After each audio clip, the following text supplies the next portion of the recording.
and your children are turned into mindless vassals who now they look up to some twit instead of looking up to Thomas Jefferson or looking up to Nikola Tesla or looking up to Magellan. I mean, kids, Magellan's a lot cooler than Justin Bieber. He circumnavigated with one ship the entire planet. He was killed by wild natives before they got back to Portugal. And when they got back, there was only like 11 people alive of the 200 and something crew, and the entire ship was rotting down to the waterline. That's destiny, that's will, that's striving, that's being a trailblazer, an explorer, going into space, mathematics, quantum mechanics, the secrets of the universe. It's all there. Life is fiery with its beauty, its incredible detail. Tuning into it, they want to shatter your mind, talking about Justin Bieber.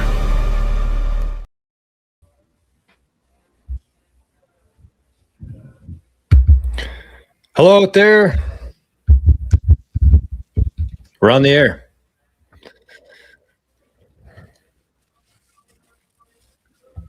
How we looking? How we doing? We're doing all right. We're doing all right for a Monday morning. Nice to see everybody. This one's titled Finding the Balance Between YOLO and HODL. Pretty good title, actually. It might be one of my best. Too soon to say. But wow.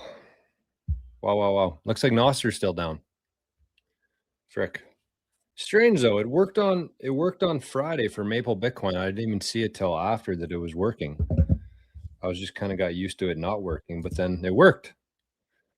But for some strange reason, it's not today. I don't know. I don't know what the solution is. I asked Kieran, he said everything seems to be looking good, working good. Pretty unfortunate, not gonna lie, pretty unfortunate. Been down for about a week now. But I think anyways, maybe not. Maybe we're working. Are we working?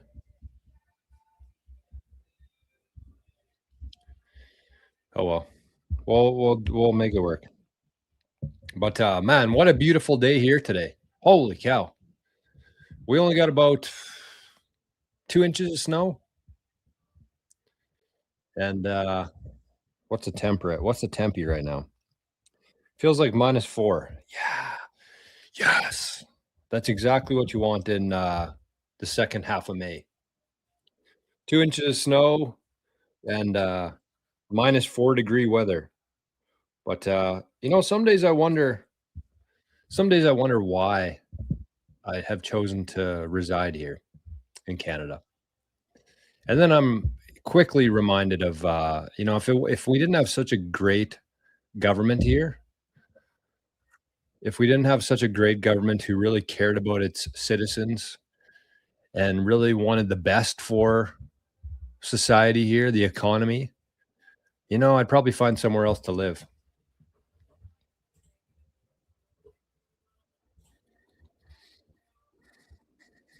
Anyways, we're all right. We're inside today, so we can't be too sad about things. Anyways, let's check on who's here. I think we're gonna have Brandon stopping by here any moment. I do got to send him the link though still, so it won't be any moment, but in a bit. In a bit, skis. Jake is here. Good morning, Jake. Good to see you, man. 21 hats. 21 hats. The Hick. The Jake. Morning, morning, brother. Sats and Sunsets. The man himself. The man who lit up the Fad Zap Friday.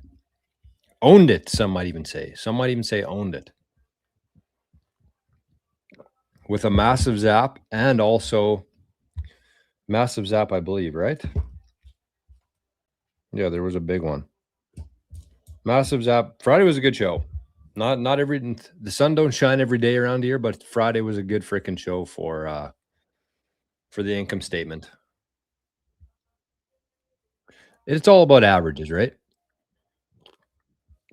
That's why I never get too mad or sad when you know, we spend a couple hours here and not a whole lot of action. But days like Friday make up for it. It's all about the averages. Do you guys still hear ducks quacking in the background, or is that my own head? There we go. They're shut off now. Okay, so I need to email Brandon. Peacemaker's here. Peacemaker 88 says, good morning, lovely community. Good morning, Peacemaker. Nice to see you. Praetorian. Speaking of legends, we had an early morning zap from our guy Praetorian today. Very early. Before I was up, the butt crack of dawn. Before the butt crack of dawn. Let's see what Praetorian had to say today. Scotty boy, is this the right place for no pants? It actually is. I'm not wearing pants today. You know why? Because I'm trying to convince myself that it is summer. So I'm wearing shorts, even though there's a hell of a lot of snow outside right now. This is what Praetorian sent this morning. He said, good morning, all you wonderful visionaries. May not make the live. Have a blessed Monday. Kind regards, Praetorian. So Praetorian may or may not still be here. I don't know. But either way, cheers to you, Praetorian. So yeah, we got no zap streams. But you can still zap if you want to. I split the zaps on Mondays with Brandon. So if you feel like supporting the channel, very easy way to do it, somewhere here. Actually, well, let's do this one first. Let's get this one on the screen first. Okay, I got to email Brandon. Oh, what? There we go. How's everybody's weekend? Anybody watch the golf? You know, I forgot. We've been doing Sats pools for all the majors, and I didn't even realize that there was a major on this weekend. So, but you know, it probably saved me. What do we usually put in for an entry fee? 20,000 Sats. So it wasn't all bad. Because I don't think that I would have picked Aaron Rye to win the golf. But anyways, anywho. Let's see who else is here today. Bowser Stacks is in the chat. Look at that. What a nice surprise. Bowser, good morning. Scotty boy. Ducks, where are the ducks? The ducks showed up probably shortly after that. Captain's here. Good morning, Captain. Great to see you. Bowser Stacks, good point. The ducks are now part of my daily meditation ritual. Nice. They're pretty relaxing. I turned the volume down because it was way too loud. The quacks were it was too distracting, too much. So I turned the volume way down. But Kev Keith is here. Good morning, Kev Keith says still working kind of by listening here. Yeah, we're it's the long weekend here. I honestly don't know what the hell I'm doing. I should be long weekending, but you know, you could you got to decide. You know, you can't have the best of everything. I guess you could if you wanted to, but I'm not at that stage yet. So I haven't had a true long weekend for, I don't know, close to 4 years now. No, when was it? 4.5 years. I'll take an extended break, and I'm going to be taking a little break here in June to go to Prague. But you know, long weekends are more of a 9 to 5 kind of thing. So it's one of those things that I really miss about the 9 to 5 world is having long weekends. But you know, we're here. We're here. Marco's here. Good morning, Marco. Micah says, good morning. Working on a long weekend, Jor. We are too. I mean, you have to. You have to.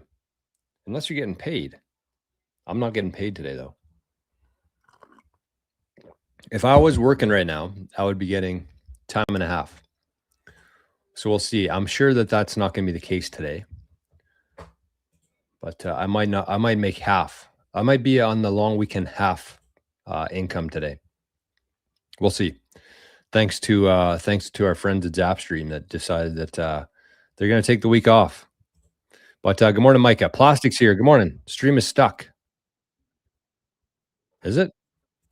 I don't know. Seems to be working. Ducks are back. Lauren's here. Good morning, Lauren. Zebra's here. Stripes. Good morning, everyone. A new week begins. Yes. Look at this. Bjarne's over on Rumble. Wow, we got a heck of a crew on Rumble today. What do we got? What do we have? Yeah, we got a couple new faces over in Rumble. Not new faces, but people who aren't here every day on Rumble. Bowser, Bjarni, Morrow. Good to see Paulo's here. Paulo LITF is in the house. Morrow 21 says, good morning, fam. It's Cam, Kick-Ass Monday. I like that. What part of Canada are you in? I'm in NYC and it's sunny and beautiful. You know, I was gonna flip the camera around, but I didn't want to make everybody depressed. But there you go. Oh my God.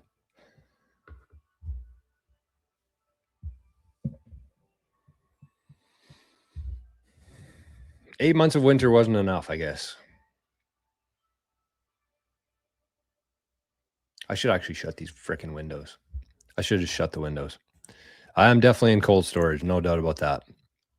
Sats and Sunsets, it's on the record. You're safe now. What's that about? It's on the record. You're safe now. On the record.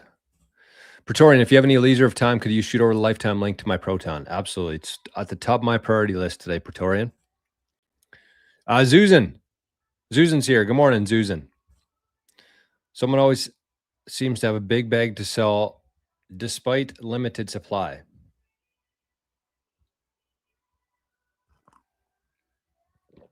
I saw Sailor bought some Bitcoin today. I don't get it either. I really don't. You know, I spend every freaking day talking about Bitcoin, and I actually have no idea how this is happening. But at the same time, I don't really get too upset about it. I just don't, because number one, it's completely out of my control.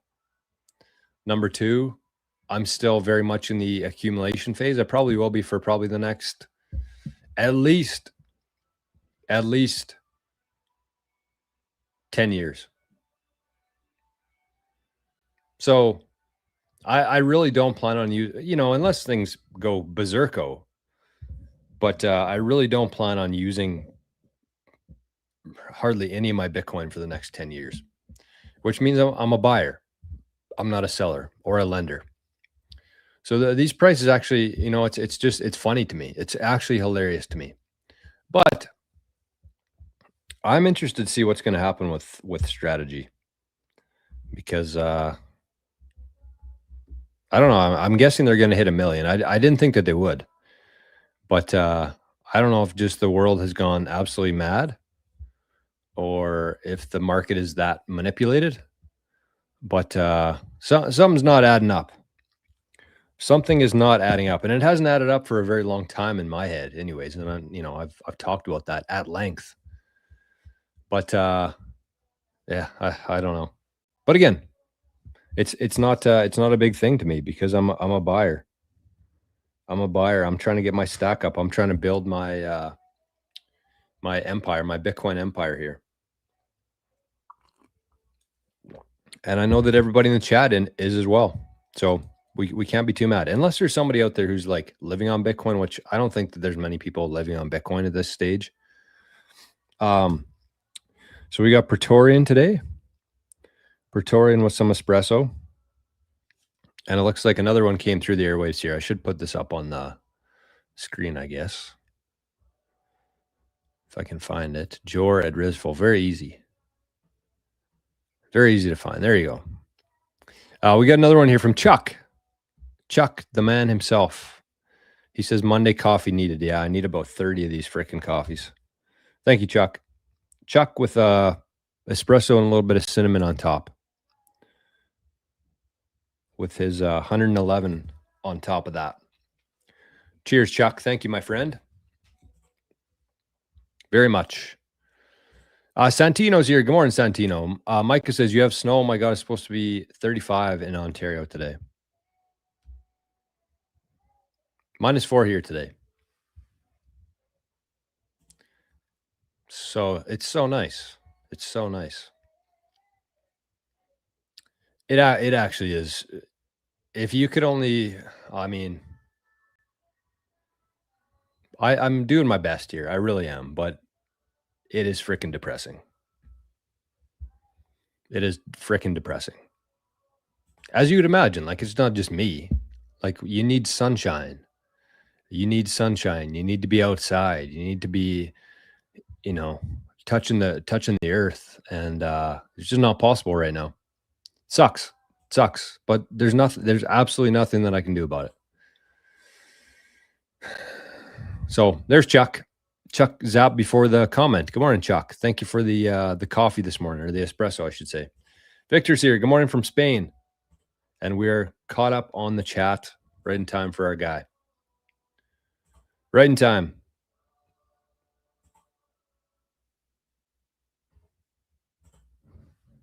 Good morning. You're muted. Muted. Nope. What's up, Jor? No. Chat. How is everybody? How are you? How is everyone?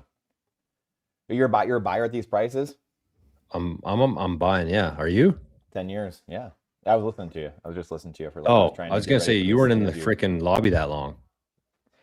I was in the lobby since the Ducks. No, I was in the lobby. I just came into the lobby, but I've been listening since the Ducks. I was working on interviewing Matt Cratter in a few hours. So we're gonna have Matt Cratter. We're gonna have an interesting conversation. So. Oh boy! Wow, that is gonna be an interesting combo. I don't know if he's ever. I've never seen him be interviewed before. I think he's been on BTC Sessions once on Why Are We Bullish? Yeah. But I've asked him to come on numerous times over the years, and he always just kind of said like, "Hey, I'm not doing interviews. I'm not doing stuff." He showed up at Pacific Bitcoin a few years ago. Yep. 2.5 years ago, and those are the only times I've really seen him in public. So he's real. He is real. He's a real guy. So we're gonna have interesting chat. So it's gonna be very interesting. I was just working on that. I was trying to dial in some of the questions and make questions from a first principles angle, working with Claude and how to design the question, I guess, in such a way that people kind of understand what's going on, while also, hey, coming from a first principles lens on all these things, give the history on some of this stuff. So it's interesting. He's a very interesting guy. I mean, I started listening to him in like 2020, and he was one of the things that really, I was already orange pill at that point and in Bitcoin, but he was one of those people that I would consistently come back to and listen to for years and learn from for years about what was going on in the community. Because that was even before I found Bitcoin Twitter. I didn't find Bitcoin Twitter, I don't think, for like another year after I found him. And it could have been even because of him. I don't even know how I found Bitcoin Twitter, because I wasn't on Twitter because of my fiat business that I was starting to wind down because of Bitcoin, the real estate world. I didn't know Bitcoiners existed. Like I didn't know. Like, you listen to podcasts and you listen to some people, but for whatever reason, I just never heard Bitcoin Twitter. I didn't hear people talk about that much on pods, because it just wasn't a thing as much, obviously, in like 2017, 2018, 2019. It just wasn't nearly as big. So no one talked about it like they do now. Like, people reference it all the time, right? Whether it's Monster or Bitcoin Twitter. So, and so for whatever reason, like I didn't find Bitcoin Twitter until like 2021. And then I was like, oh my gosh, like there's other people that think like me. And I was so wrapped up in Facebook and YouTube, or YouTube a bit, but Facebook, Instagram, doing lives there for my fiat real estate mining, and do live streams there all the time. I just go live for like an hour at night, like 6 to 7, like just drawn on the whiteboard. Facebook? Yeah, on Facebook. I just like fire Facebook Live on like our business page and stuff, and I would just go and have, a couple dozen people, hanging out there, get 500 views or 1,000 views or whatever. And then I realized one of the big things I realized why I needed to leave real estate was because I was just confusing my audience a ton. Like, I thought like, oh, we're talking about money and like how you're getting smarter. Like, you probably should use our team because we're really good at what we do. We've been doing this for 10 years or 8 years, but also, look, we can help you with a lot of other things. And people just, instead of that, it was like, well, what do you guys do exactly? Like, you're talking about gold and like money and like what money is. And you're just like, wait, what? Like these things all go together. You guys, this is what I've been talking about for the last year. And so it was just like, okay, I got to leave this world because I love real estate, and I think it's the best thing you can do in the fiat, on the fiat Titanic. But it became very evident that, and among many other things, of, oh, no one else can do real estate. It's such a small group of people that have the experience, knowledge, capital, resources, time to put into it, whatever. that you realize no one else is going to do this. Like, cool, you can get ahead in this. Well, not capitalism. This is the other thing that we can talk about today too. I just been thinking about capitalism. Everyone thinks capitalism is broken. It's like, no, the money you choose to use underneath the economic system is what's broken. And you see very quickly, like, my gosh, we need to change that foundational layer, or else all these systems will devolve into chaos and devolve into the goo and just sink into the quicksand. And you just kind of see that, and it became, which I was just telling someone the other day, by the way, I was like, I thought politics, I was going to leave politics, and I left that in like 2009, 10, 11. And that's when I left Twitter, because I was very active politically on Twitter. And that's when I left, and I was off for 10 years. Didn't realize Bitcoiners existed. But then ironically, I get into Bitcoin, and I think, and now we're coming full circle, like this Matthew Crater conversation and how we just started and the divisiveness there. I stupidly, naively thought like years ago, like, oh my gosh, like people are going to get wealthy, just change the money they use, and it's going to solve a lot of these political problems I was fighting about 10, 15 years ago when I was a kid growing up, arguing with teachers in high school and professors and arguing with family members, and like how dumb and naive I was as a 30-year-old at that time, thinking, oh, it's going to solve all of our problems and it's going to route around the politics. It's like even more divisive. Like, even less people care about it. Like, I'm going the wrong direction here. Like oh man. It feels that way, doesn't it? It's frustrating. It's so frustrating. Beyond frustrating. So what are you going to talk to? What's the conversation going to be today? Because I feel like Crater has really, I don't know if you call evolved or devolved, but into just like the spam stuff. Yeah, I'm guessing that's what the topic's going to be. Yeah, I mean, it's largely be around that. I would imagine probably half of it. I'm going to try to just talk about, his life. He obviously has a lot of experience. Just like, hey, what brought you obviously to Bitcoin? Just talk about some of the experience a little bit, and just like what led him to that, and obviously the maturation of his channel from Trader University to Bitcoin University. Go over that a little bit, and then, what. And from everything I've ever seen, I mean, this is the thing. I mean, he's put in the proof of work, and I've seen his maturation over time and being very steadfast in first principles. And so it's very weird to see him attacked, because like, I don't know, I've been watching him. I've probably watched 1,000 videos of his, and I kind of go back to like Kiyosaki. People nowadays shit on him a lot, and he's obviously 75 years old. So like, you're going to have some out of touch moments, of course, because you're 75. And, well, he's a scammer, and there's the videos about him being a scammer. And of course, it's a lot of half truths. So, like, I've been watching the guy for 20 years. And I've probably watched him for a couple thousand hours. And it's funny because, like, when you get to a point of listening to someone, or, their mannerisms or their voice, you feel like you can you get a pretty good read, and you know what they mean, right? Like, how they believe, obviously. And so, right, regardless of what their words are. Exactly. Regardless of what their words, regardless of what other people are saying, you're like, I don't see that because I've actually put in the work. I kind of feel like that with Crater. I probably listened to him for 1,000 hours, I would say. Kiyosaki's probably a couple thousand hours over the last 20 years, and read all of his books. But to me, Crater doesn't seem like, he seems like a straight shooter. Like, could he be a Fed? Could he be a spook? Yeah, of course. Like, we all could be. I could be. Maybe I am, and I don't even know it. Maybe I've been brainwashed at some point in a day spa, like with next to Derek Zoolander, and maybe I am. I don't even know. And so, I mean, we're all scammers, I guess, right? In some way, shape, or fashion. I have no idea. From what I've seen, though, is he's been consistent the entire time. That's the one thing I can say. He's been very consistent on his position for 6 straight years. And that's the thing that's interesting. And I think that's the thing that I'm still trying to learn, too. Again, I'm trying to figure this out. And I've been using Claude on a lot of this, too, and trying to go down the rabbit hole on some of these different Bitcoin topics. And something. I also just built a... just like this analyzation tool of just like quickly just coded, like, hey, analyze these bills for me. And then like, what do I want out of it? Like, here, omnibus bill, analyze this for me. Like, who's paying for this? Sound money lens, who's paying for this? Who benefits from this? Who's winning? Who's losing?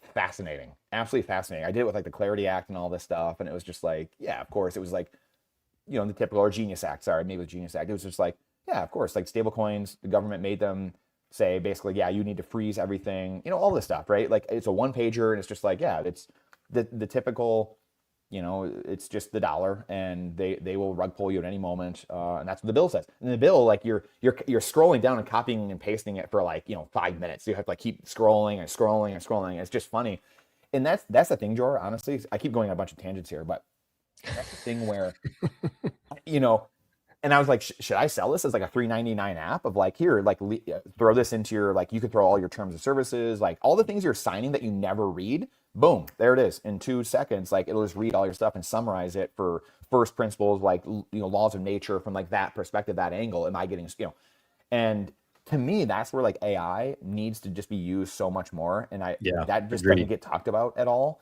where it's like, guys, this is like to me, the like an omnibus bill that's 2,000 pages or whatever it is, or 10,000 pages. These things have to be put through the filter, and we got to know what actually is happening. And that's the thing that we just haven't grokked yet as human beings. And we're getting there. I mean, I think we'll get there because you know, it'll be another year or two, a couple years, and we'll have more dumb things happen, and we'll get there. But anyway, that's all that being said, the Crowder thing, he's been very, very, you know, one way the entire time. I haven't seen him vary. The thing that's interesting to me is, you know, why, if the filters worked, which we had seemingly from what I can tell for 10, 15 years, why are we blowing them open all of a sudden? That to me has always been the sticking point for me of, yeah.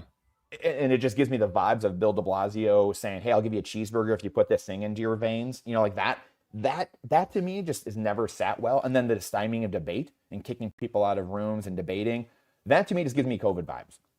And so, again, I think the easiest answer is almost always the right answer. People want to get very technical and say, well, you're not technical. It's like, well, you're right, I'm not. I've got Claude though now. I've got Claude Code. So I'm about to be more technical than you. And so, you know, it's just like, I don't need to. Like the average human being, we have spidey sense. And that's the thing we don't, Right. And this is what we talk about here on Mondays, higher faculties. I don't need to have 180 IQ. None of us need to have 180 IQ. We just need to be tapped into our higher faculties, which we all have. We're made in God's image. We have willpower. We've got reason. We've got intuition.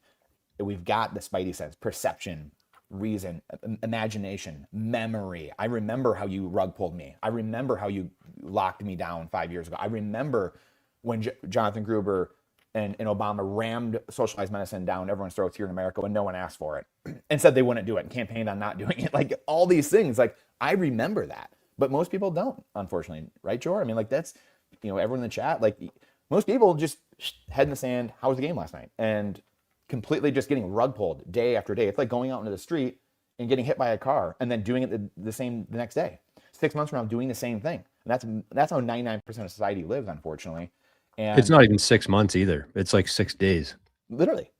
And it's funny, like we talked about this last week on the BTC Mastermind with our brick walls behind us. Like the feedback loop of money, unfortunately, is so long that we can't see the consequences of it. And you know, if you're playing Russian roulette or you're walking across the road and you see someone get hit by a car, you're like, okay, yeah, I'm not going to do that again. But for money, it's a year, 10 years, 100 years, and still no one can put the connections together. So we just keep walking into the same trap. Like George Washington said, you know, blind and deaf, you know, walking like sheep into the slaughter. And it's like, okay, this is what everyone else is doing. I'm not going to use my higher faculties. Here we are getting rug pulled again. And, you know, it's interesting. And so anyway, some of these things, like I'm going to, you know, I'll ask him some of that stuff, obviously. And, you know, yeah, it's just follow the money, and it's following the money now. So you don't have to have 180 IQ. These are the things. These are the simple questions that just never get answered, and unfortunately, you just get like screamed at and yelled at and called names if you ask the questions of like, who's funding you? Yeah.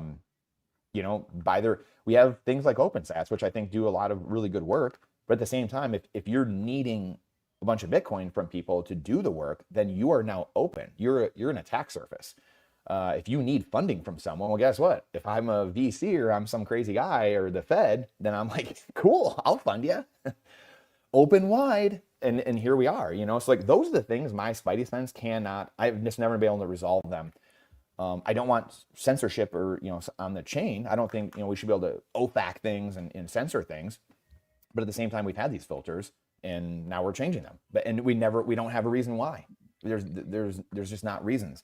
And this goes into quantum. There's a lot of things where we have to be very careful on like making these changes arbitrarily and trying to like front run everything. And it's like, okay, well, and we can have debates, and that's the problem. If we're stymieing debate, though, going back to this, coming full circle, if we're stymieing debate, though, and we're just yelling and screaming at each other and kicking people out of debate, then we're not having the debate. And that's the problem. Yeah. And so that to me is like, and that's where I think the not people or BIP 110 people, I think that's where their strongest argument lies, which again is not technical. It's just, why do you keep screaming and yelling at me and kicking me out of debates? Basically, that to me is signaling all the noise.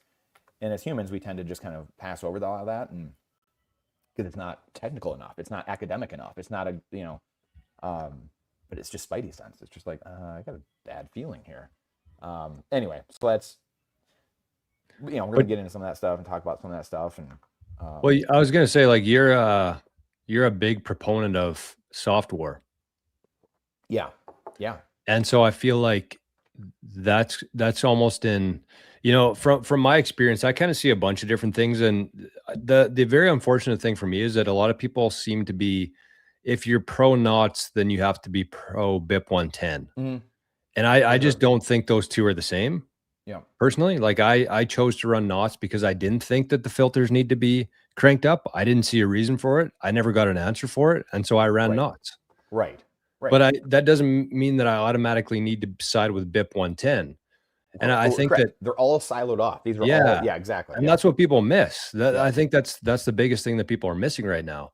And so from my view here, I kind of see it as like BIP 110 and Softwar, they're kind of on two different sides of the aisle here. From what I see, like the people who really advocate for Softwar don't think that Bitcoin is just money. Yeah, so I'm not.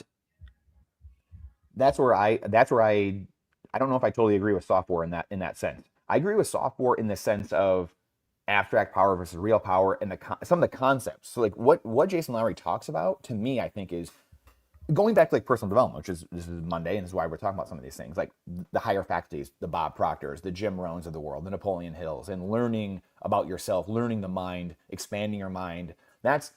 It's funny, when I got into personal development 17 years ago, I just always thought of politicians because that's the world I was coming from. And when I found personal development and all these guys, and I was like, man, like politicians could really use these people. Holy cow, like this would be incredible. And so like every human being needs it. And in the Softwar is just part of that, where it's understanding humans, understanding human nature. Sun Tzu, Art of War. It's Softwar. This Jason Lowery's book and the concepts he talks about, real power versus abstract power. All these things explain so much of life and what's happening, and that's where a lot of this has been missed in my estimation. And I think it's G Money, or I think he's a big proponent of inscribing a bunch of stuff on the Bill of Rights and all these different things. That's where I'm unsure. I don't know. To me, Bitcoin's money, because to me it's like everything stands outside of that. Like I don't need to put ordinals or runes or inscriptions or all kinds of stuff on the chain because I can do that somewhere else. Bitcoin is just the accounting mechanism for all these things, and like I don't need assets on the chain. I need the money to be pure so it can account for all these things. And that's where I don't know. I always assume the best of people, and I always assume that everyone's thought all these things all through. And then you start talking to people in Bitcoin, or could be family members, and you just assume so many things. And then you start talking to someone, and you're like, wow, I never thought of that. Oh, I didn't think of that. And they're like, what have you been thinking about? However, again, trying to be empathetic, I'm a thinker. Like that's what I do. Yeah. And I've had many people call me lazy in my life. And I'm like, dude, I play for the U.S. national hockey team. Like, I'm not a lazy person, but I'm not the personality that you think I am, or I'm not the personality that you want me to be. And like, I'm a thinker. I can sit there for 4 hours and just not meditate, but I will just sit there and daydream. I'll look out the window and I'll just be thinking about things, and I'll be reading a book. I'll read a book for like 2 minutes, and then I'll put it down and think for 10. Mm-hmm. I'll think of something, or I'll read something amazing, and then it just spurs 10 things in my head, and I'll just sit there and like just kind of like stare at the wall, and I'll just be thinking. And if I had $1 for every time my wife said hey, what's wrong, or like, hey, I think it still confuses her after 12 years. Deep in thought. The wall. I'm like, no, I'm just thinking. I'm just trying to put connections together in my head, and so that's something I need to work on too. Just assuming that everyone else has thought through millions of different connections. So I don't know. So anyway, the Softwar part, I agree with parts of it, numerous parts of it, and real power, and a lot of that stuff. Anyway, and I think that's in where he thinks things are going. I agree in that sense. Like I think countries will start fighting over cyberspace and things of that nature. I just don't know if I agree with hey, it's the bit power. Oh, and then even it being, I know people are like, well, it's not an offensive weapon, and he said that. Like, to me, again, I don't give a shit about that. Like, I'm a hockey player. Like people get scared. A lot of Bitcoiners are scared to, like, we want to be in the dark. We want everyone to adopt Bitcoin, but we want to be in the dark and like have the government not notice us and like just be sly roundabout way the entire time. And that's where I think a lot of Bitcoiners, we do ourselves a disservice. It's kind of like this libertarian attitude of like, we're gonna like hands off. Like that doesn't work. Like George Washington didn't just sit there and be like, yeah, you know what, guys, if we just sit here and do nothing, we're gonna get our way. Freedom's taken, it's not granted, and that's something that Jason Lowery has right in that sense. Like this is, and is he a Fed? Yeah, of course he is. Like he's obviously a Fed, but it's honest. It's weird, Jor. I mean, like we're in this weird time where we have life very easy, very comfortable. No one wants to be a martyr. No one wants to be the first person. We've had some first persons, right? We had Satoshi. We had Silk Road. We had Ross Ulbricht. We have Bill and Keone. There's people that are. I mean, look, Bill and Keone, for all intents and purposes, they were kind of being flashy about stuff and being in people's face. Now the problem is, this is the problem, and that's probably why they got their marked men.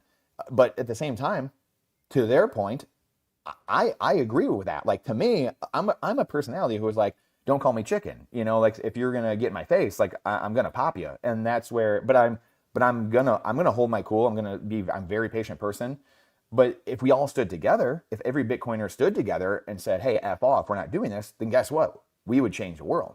But the problem is we're so decentralized. We're decentralized as people, and we're decentralized in thinking that we can just be hands off, that we just kind of like languish. We're just like on the vine, just kind of blowing in the wind. And so we don't move as fast as we could. We don't make a lot of waves, and we don't need to move fast with the protocol. We just need to move fast together as human beings, and that's the problem. We don't know how to coordinate as human beings. It's a human system at the end of the day, and so we're like over here trying to mess with the protocol, trying to change shit, trying to comply with the government, or whatever it is. Like we're coming up with all these different like concoctions to try to like round peg square hole things in our lives, instead of just like, no, I'm using this pure money that doesn't steal from me. F off, I'm taking it. Period. End of day. Game over. It's over in a day. It's over in a minute. It's over in a week. Done. But most, we can't coordinate. We don't know. No one wants to coordinate. We don't know how to coordinate. It's no one wants to be a martyr. No one wants to be the first person. No one wants to get thrown in prison. So we just kind of sit there waiting and looking around like Spider-Man meme, like, are you going to do something? Am I going to do something? Who's going to do something? Is the government going to let us do it? Clarity Act, Genius Act, anybody? Hello, Sailor, are you going to buy some Bitcoin for us? It's crazy. It's so insanely crazy. And that's, I don't know the answer, but it just, you feel like you're at this weird like crossroads of, what are we going to do here, guys? And maybe the answer is just, hey, it's going to take a couple decades. Maybe it's going to take 2, 3, 4 decades of humans slowly kind of learning, more rug pulls, lots more rug pulls, lots more printing, lots more lockdowns, lots more dumb things, and like whatever. I don't know, 0.5%. I'm sure it will. Wake up, each time, and because it's one of those things where people, that's the only way that people learn. People don't learn by watching a video or reading a book or whatever. Yep. They have to, and it's one of those recurring themes around here, but it doesn't mean it's not true. It's just that Bitcoiners have been through some shit. Otherwise you wouldn't be in Bitcoin. So exactly. That's really what it comes down to for me. And it's, so I guess for me, like I had a couple different topics I wanted to touch on, but I want to keep going with this because I think it is interesting. So from the Softwar standpoint, like what's the argument there? Because I'm a proponent of it. I'm going to be honest. I haven't got through the whole book. I feel like I have a pretty decent understanding of what the thesis is. Yep. But like, even going back to like G Money there, I don't think it's his idea to put like NFTs and stuff on the blockchain, because they use something else for that. I think it's called like XCP or something. I looked into it. I don't know his whole thing. Yeah, I'm not an expert in that, but yeah. So what is Bitcoin then as a weapon? Like how does this impact the BIP 110, just using Bitcoin as money versus for power or as a weapon? Like how do they, what's the line there? And how does BIP 110 stop it from being that, or vice versa? No, that's a good question, and that's what I'm trying to learn more as well. I'm not an expert in BIP 110, and that's what I'm trying to learn more. And that's why I was saying that earlier. Like I'm trying to go down the rabbit hole, and that's what I'm going to ask Matthew, later today as well a bit, and just like what exactly is the BIP and what does it stand to do, and then ask him. I got to write that down too. Actually, the software part of it. So because that's I think it's also very hard to. I know people like people who haven't spent a lot of time kind of in the conspiracy realm, I guess, really thinking weirdly about these things. It kind of seems crazy to a lot of people that military, what was it, a commander? I think it was the military commander a couple weeks ago who came out and basically called Bitcoin reality. That was one of the biggest things for me.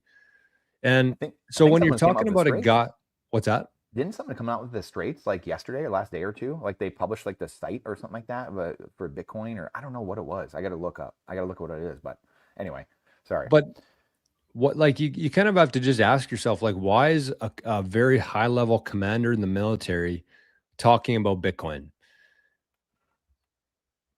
Yeah, and this goes back to the weapon thing, and then like people really didn't like this, and yes, we've already litigated some of these things in the '90s of cryptography or code is free speech and things of that nature. In this, again, it's freedom's taken, it's not granted. There's going to be fights. You're going to have a fight. I hate to break it to every Bitcoiner, but you're not coming out of this unscathed. And that's the reality. And when I used to play hockey, like I would be nervous. Like after like 16, 17, 18 years old, like I was very nervous going into every game because I knew that I was good chance I was going to get in a fight that night, something like that. Like imagine playing every hockey game, like every second night or third night of your life. You're like, yeah, I'm gonna go. You have a UFC fight. Like I'm gonna go in the octagon and like I'm gonna imagine doing that. Like these guys fight once a year. Like a guy in the UFC fights, once a year, a couple times a year, or whatever. He might be sparring and practicing. But imagine just watching Conor McGregor every third night.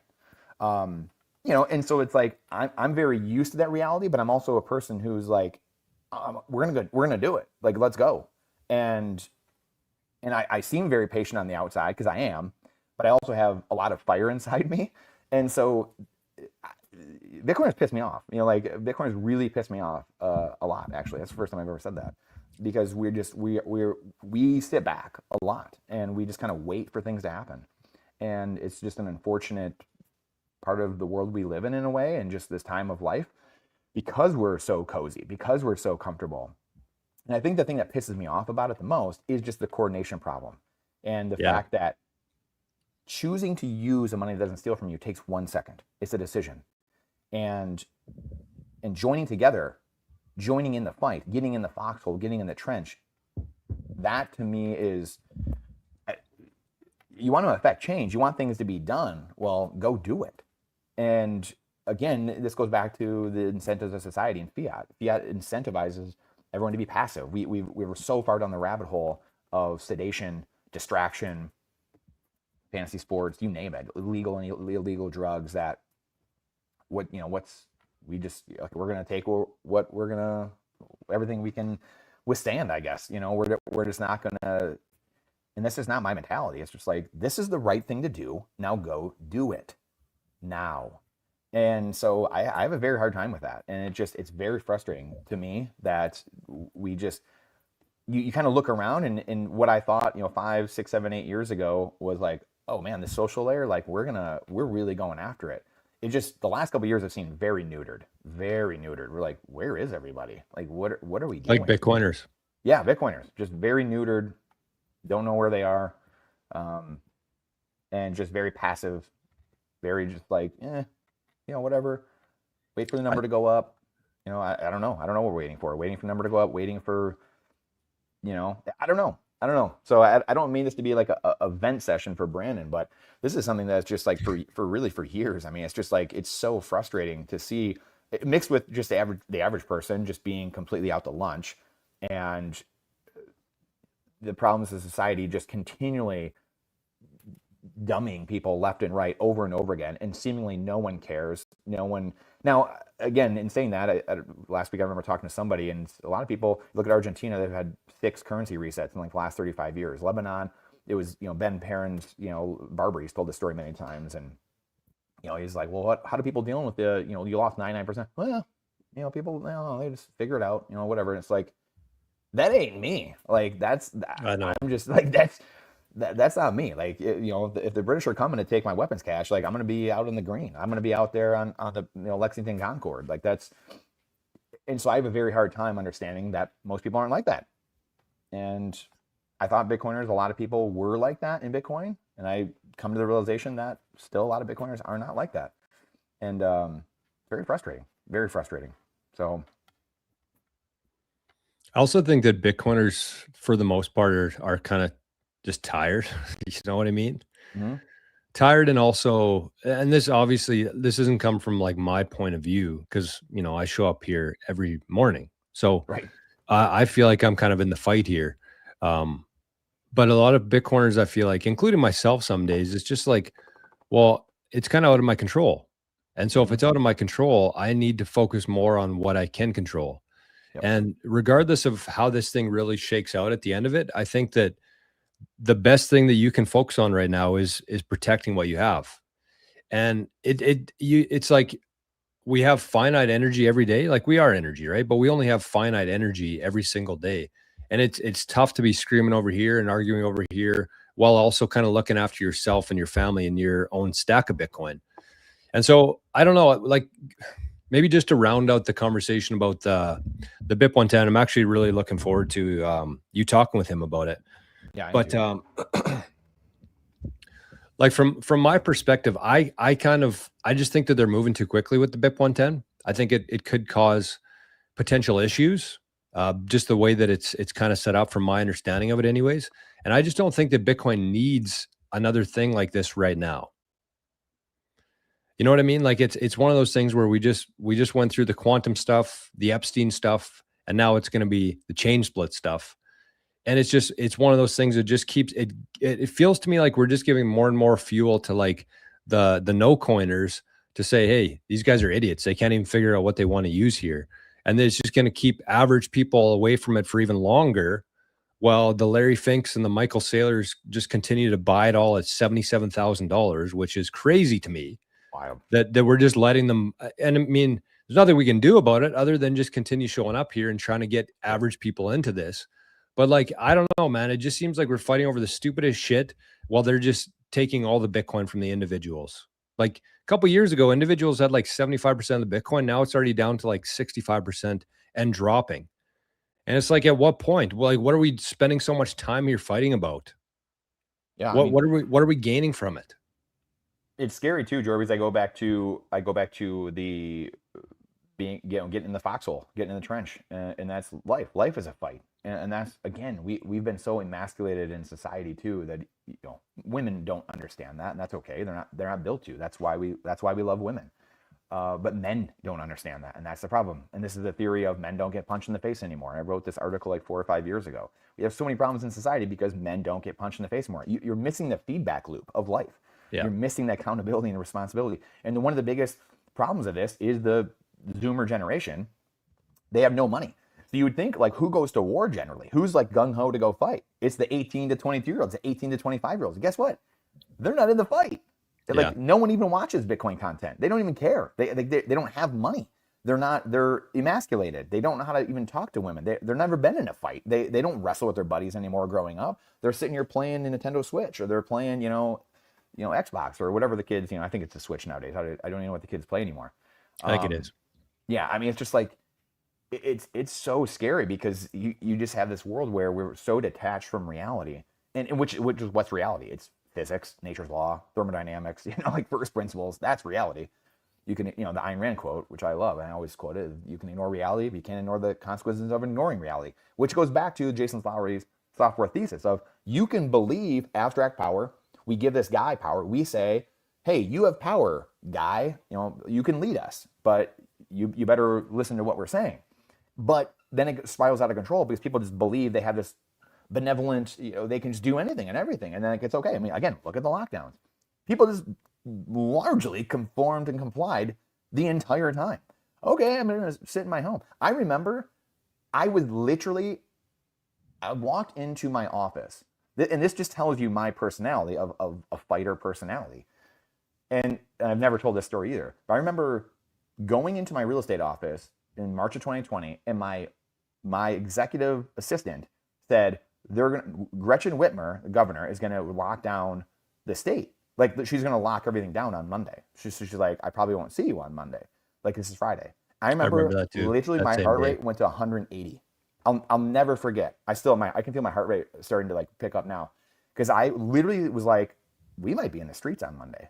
If that happens, there might be tanks rolling down the street. We might be, buckle up. 72 hours later, crickets. Lockdown, no one to be seen, just tumbleweeds in the streets. I was like, oh, okay, so that's the way we're gonna play, I guess. All right, well, guess America isn't America anymore. I don't know, Jor. I really don't know. It's bled into the Bitcoin community. It's all over the place. America, the last bastion of FU-dom. I don't know. I don't know the answer. I mean, people are just completely asleep at the wheel, and it's sad. The younger generation, like we said, the ones with piss and vinegar in them still, not a lot of piss and vinegar. Maybe a lot of piss, not much vinegar.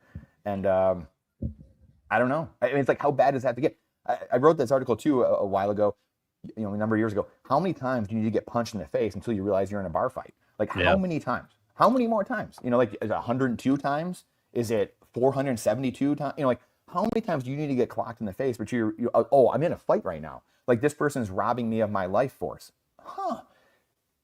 I don't know. I don't know the answer, Jor. Like, I thought after 2009, after they rammed Obamacare down everyone's throats, which, mind you, Jonathan Gruber went on a talking spree after that, literally admitting that they rammed it down everyone's throats because we were too stupid to understand. The guy's an MIT professor now. 20 years, 15 years later, these people are still walking around society totally fine, like nothing happened, and laughing and saying, I mean, called the stupidity of the American voter. We had to ram this through because the ends justified the means, basically, long story short. You can't make this stuff up. I mean, this is the clown world we live in, and no one cares. And why does no one care? They don't have the time to care. Fiat's destroyed everything. And so, like, you don't have the time to care. And if you did have the time to care, it's better off just reclining on your lazy boy you bought on credit and turning the game on. That's much easier. So we will just, quietly lead ourselves to slaughter. And we will, like you said, we'll touch the stove one last time at some point, and it will be, I don't know when there's a digital panopticon completely encircling us and whatever, and that's when we choose to wake up. It's like, as the Navy SEALs say, the only easy day was yesterday when you're at Buds. The only easy day was yesterday. Yesterday was the easiest day for you to push back, open your mouth, do something about it. Today's the next easiest, and tomorrow's going to be harder. And I don't know. I really don't know, man. It's I'm pretty grateful for the feedback loop that we had growing up. Like, I had a group of about, say, 6 friends, and we're still really close to this day. But I remember growing up where you could kind of get a little bit far off the path one way or the other, where you just kind of think that you're hot shit or you're doing something that's not really in line with the boys, and you just get called out on it. And I just don't think that there's enough of that anymore, because of that, because everybody's kind of just plugged into their phones. They're arguing with people that they have never met before, will never meet before, might not even be real people. But again, when you're with your group of friends and you do something or say something that's stupid, they call you on it. 100%. And it kind of just sets you back a little bit. But then you're like, okay, well, that was feedback for me that I shouldn't do that again. Bingo. Right? It's not necessarily a physical punch in the face, but when one of your good friends says, "Hey, quit being a dumbass, quit being a dipshit. That was stupid. Don't do that again." You're not going to do it again, right? Otherwise, you're going to find a new friend group. Have you heard? And I wonder if anyone in the chat has seen this, the toaster fucker poem, or like the toaster fucker analogy. Have you seen this, Jor? Or anyone in the chat? Dude, you got to look this up. Is it like the goat fucker? I think it might be. I can't remember what the goat fucker is. Is that so? It's a societal thing of what you just explained, and it's like a couple pages long, and it's like, you have this guy, and he's like, yeah, I like fucking toasters, and then in back in 1980, like, he would just went to his friend group, like, he would have said that, and he would have got his ass kicked, or like they would have just mocked him mercilessly, and he would have went home well adjusted after that, and he would have been like, okay, that was dumb, like, what? But now he goes on the internet and finds a toaster fucker community, and then they say, well, you shouldn't be maligned for that. Like that's an amazing thing, and blah blah blah blah blah, right? So it's like a 4-page thing and just like spins out of control, and it's just like it's the funniest thing. Like I'm crying laughing. This is a couple years ago. I'm crying laughing reading this, and like I sent it to a bunch of my family members, and like it was just like crickets. Like it's like no one. It was like my extended family. So my immediate families, they got more of a kick out of it, fortunately. But yeah, it was not well received in some of the extended family circles. But that's exactly what it is now. Genius. It's what it is. I mean, it's exactly like, where we are. Yeah, exactly where we are. I don't know. So yeah, I mean, it's I kind of see both sides of it too, because I do feel like just having grown up in such a small town my whole life, like I literally spent the first 10 or 11 years in a town with 200 people. Right. And so it for me, it was like, it didn't really matter who I was. It was more about who was around me. Like I didn't really have much of a choice to find people who kind of resonated with me, because I only had like 3 people to choose from. And they ended up being great friends. And, I feel like that you kind of mold your way through it. But with the internet now, you can kind of find people who share values. Like perfect example of me and you having a conversation right now. Right. If the internet didn't exist, you and I would never have met each other before. Yes. So there's good and bad of it. And I think that, that's just kind of where we are right now. But yeah, it is kind of scary to me. But on the other side of it, for me, it's like people do just need to get burned. And what that looks like, I don't know. And that's the thing for me with like BIP 110 is like that they're still kind of going down this hypothetical road. And I really see both sides of this for myself personally, because I see one side is like they're talking about something that hasn't happened yet. Like the Bitcoin core came out. Similar to quantum type stuff, right? Like you got to be careful. Yeah. Right. Yeah. So that's one thing is like we might just be kind of overthinking this. Maybe we don't need to change anything here and things are just kind of going to, work itself out. The other side of me is like I live on a highway here that's 10 kilometers of just awful, bumpy, potholes everywhere. And I'm like, the only way that this highway is ever going to change is if somebody dies on it. Mm-hmm. Right. Yep. And so that's what kind of makes me side with the BIP 10 side or BIP 110 side is like, maybe we should fix this before something bad does happen. But on the other side of me is just like, I don't know, man. There's so many variables with it that could go wrong when we start changing things and splitting communities, because I think we have a really good thing right now. And kind of, looping back to where we started this conversation is like, if we could just kind of get everybody working together, using our finite energy together, not against each other, not core versus knots or BIP 110 versus not, but us versus the centralized system. And if we could just kind of focus all of our energy on pushing that direction instead of, combative.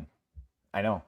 And so you hit the nail on the head, Jor. I mean, this goes back to the software, everything we talked about, kind of looping this all together, like you said, very aptly. To me, this is the biggest threat to Bitcoin. It's the fracturing of the community and the breaking of the social layer. That's it. Because the technical aspect is, I think, going to be okay. There's nothing like technically speaking that worries me, or this, software, hardware, or whatever. It's just the social layer, because Bitcoin is a human system. And this goes back to Saylor or Larry Fink, because someone accumulates so much that everyone's looking at them as well. Like, because you can take this many ways, like you said, fracturing the community, getting everyone to fight each other, and create red versus blue on a bunch of these different issues. So is it the BIP 110 people, or is it the core people? Like who are the feds? Who's the British Crown coming in and dropping the bomb on everyone and getting everyone to fight each other? That's the question. And who sides what? That's the question to me, because they know they can't stop Bitcoin. But how do you stop it? Well, it's the human side, of course. It's division. No one using it. Yeah, exactly. It's distraction. It's everyone getting pissed off at each other. And look, I mean, the younger crowd, the people that should love Bitcoin the most, don't care.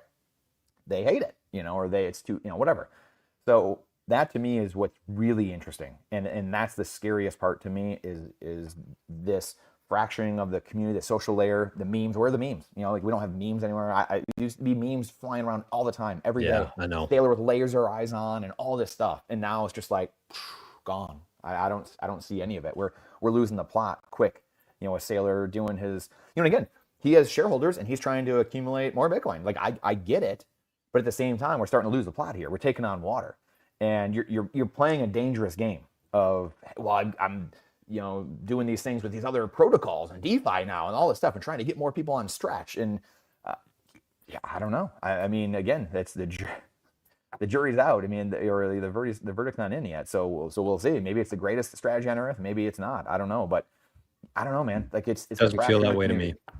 Yeah, fracturing the community is the biggest thing to me by far. Not even close. And I posted something about this yesterday because I actually tweeted. I've been spending a little bit more time on X lately, but I tweeted like, what's with the generations here? How come millennials are the biggest investors in Bitcoin? Gen X as well. Where's Gen Z? Baby boomers. I feel like they've been rugged so many times. They should be welcome to this more than anybody. But then I started thinking like, why has there been so many conversations about generations lately? And then I was like, is this like a psyop as further dividing people? Yeah. Because like 10 years ago, I didn't even know that I was a millennial. Right. And now it's like everything. We were watching a TV show at the cabin the other night. There was like a Gen Z, millennial, Gen X, and a baby boomer on a game show, and they're answering these questions. Yeah. And I'm like, this was never a thing before, but it kind of makes sense in my head that this is a better way to divide people. Yep. Yep. Because you got Bitcoiners calling out baby boomers. You got baby boomers getting mad at Gen Z for being lazy. Yep. Instead of like working together here against the enemy that we know, the centralized systems here, the central banks, we're fighting each other because we're born in different eras. Yep. This is it, man. This is if you go into the history. So to get, I guess I'll just say, I don't think it's conspiratorial, but I've done a lot of work. I don't know if on our show I've showed it, but like the conspirators hierarchy, the Committee of 300, which is written, I believe, 30 or 40 years ago by an old MI6 guy. So you got to be a little careful because it's from MI6, but he's an old agent that took decades to kind of like put all this stuff together as he was an operative, and then kind of was putting these pieces together, what was going on, and basically outlines and names all these people that basically for hundreds of years, the Rothschilds, the central banking, because we all know the Confessions of an Economic Hitman. This is the Bitcoiners thing we've always talked about, right? And Gladstein's wrote about and all these things. The economic hitman are the central bank. They have the IMF and the World Bank and all these others, but the central bank are the entities that do this. They go around the world, and the British Crown, basically the British East India Company or the Dutch East India Company. These companies were designed to go around, sail around the world, and then extract whatever they wanted. And I know Tom Luongo has been talking about this a ton, and like Nolan Bowerley, they just did a show together, actually, finally on Friday. Fascinating show. And Nolan, to me, the one thing that Nolan was missing, it was the drug trade part. And then he started talking about it last week. And he's brought me to light a lot of things for me. And then, but it also married to a lot of studies that I've done over time of some of these things, these old books from the 1700s all the way to like the late 1800s, when like the intelligence agencies really got going, like MI6 and then really kind of trained and like built the CIA. Mossad and like all this stuff, which those entities all kind of just work together, especially obviously those three, and they're all, what are they? They're mass brainwashing organizations. That's largely what they are. And then the other arm of that, the funding part, are the central banks, but also these NGOs, all these fake shell companies, all the stuff, the USA Aid that we just saw exposed. All these things are that's like one of thousands of arms of these entities. NATO. The American military has basically just been a mercenary contract for hire, like military organization for NATO, all this stuff. And so this guy outlined this decades ago and basically exposed all these things.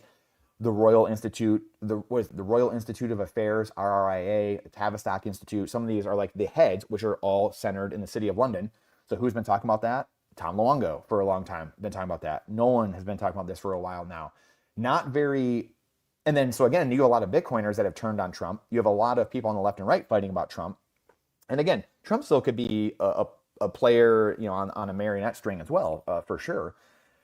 However, I think the greater picture, the bigger picture, and this is why like even the China, what was going on last week as well, is really fascinating, because you can see the world order reshifting in the sense of ARC, or what are they calling it? ARC, where it's America, Russia, China aligning, instead of the British city of London being the one that controls everything from the last 400 years. And so going back to the drug trade, like what do the Chinese don't like the British. Indians don't like the British. The Russians don't like the British. And so we're kind of realizing, oh my gosh, the city of London is the one that's been actually orchestrating all these things, the choke points. So creating all these different things. I mean, the Vickers Armament Company was selling ammunition to both sides of World War I. What do you know? The Committee of 300 member, the Vickers family. And so you have people might remember the Vickers machine gun, one of the earliest, I think, rotating or, big machine guns, stuff like that. And so you have this world that's starting to kind of be uncovered and exposed now to the light of day. And that's why people are freaking out everywhere. And so again, I don't know where Trump sits in all that. He's just the guy in the place right now that is doing a part that's exposing a lot of it. Is he the one doing it? Is his team doing it? Is he controlled by someone? I don't know. Who knows? I don't know.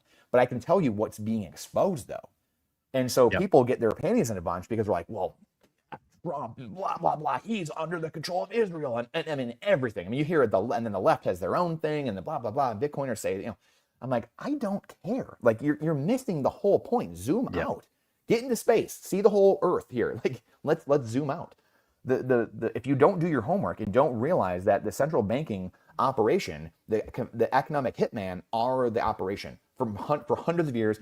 City of London, the Rothschilds. Are there some Jewish people involved in that? Yeah, of course. And there's reasons for that. But then what do? They created this state. They want the Middle East to be on fire because they want that chaos. They want everyone to basically they want control and to have the sides of both. Here's a great example. That I'm not thinking of good words to explain this, but like the insurance, what just happened in the war, where you have the Lloyd's of London's like, we're not going to insure the ships. So then Trump says, well, we're going to insure them for you. And so that's one of their choke points. The Strait of Hormuz was a choke point for the city of London because they would create chaos with these terrorist groups that were funded through these NGOs and all these different things. These terrorist groups are largely funded by the city of London.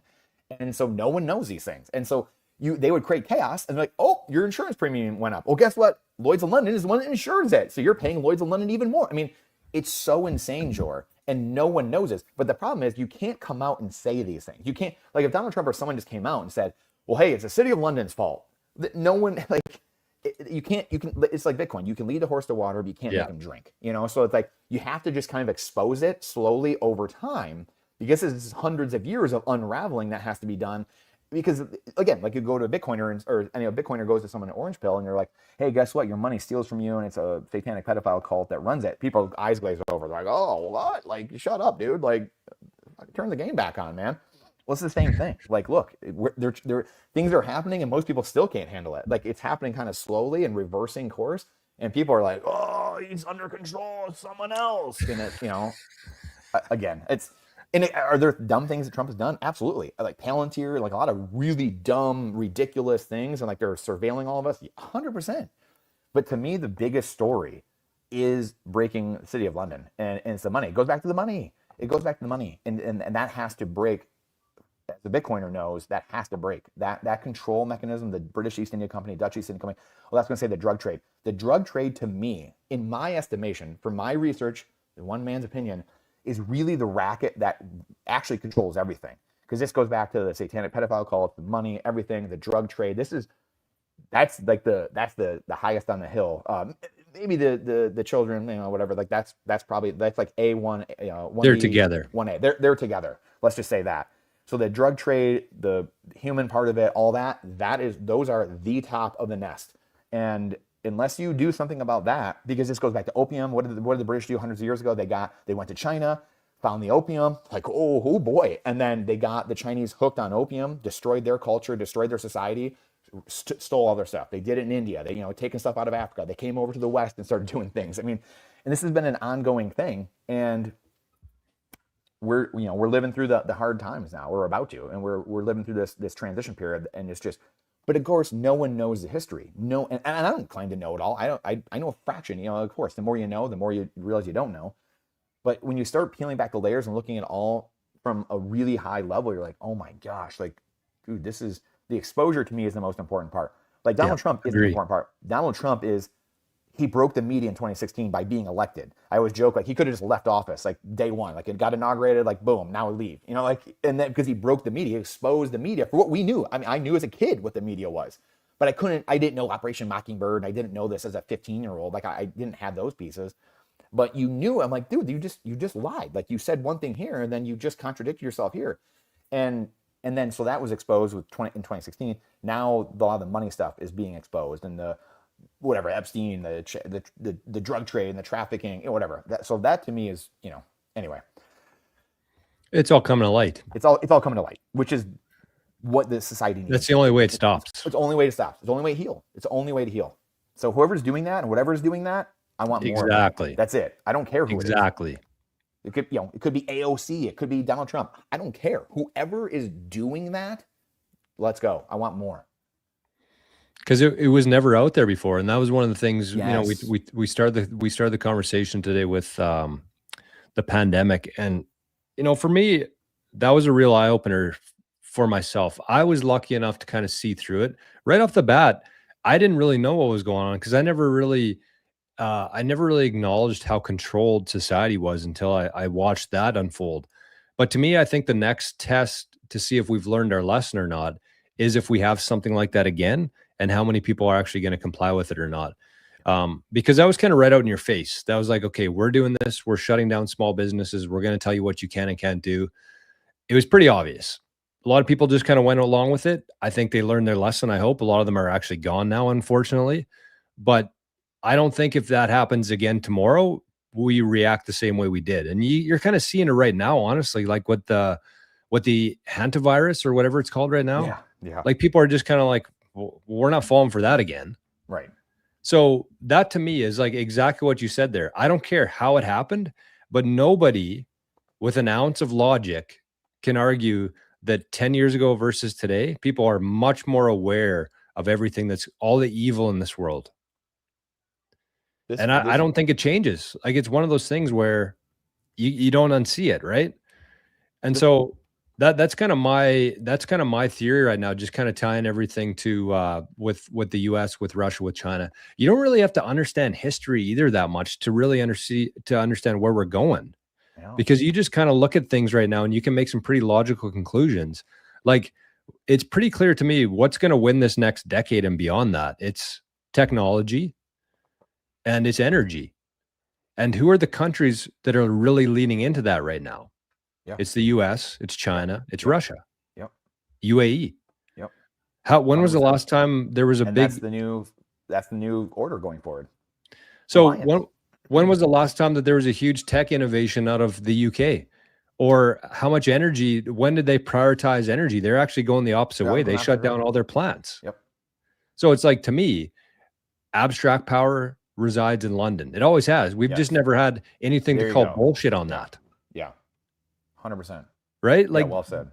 The crown has always been completely abstract, but we've never had a tool like Bitcoin to call bullshit on that before till 100%. Now.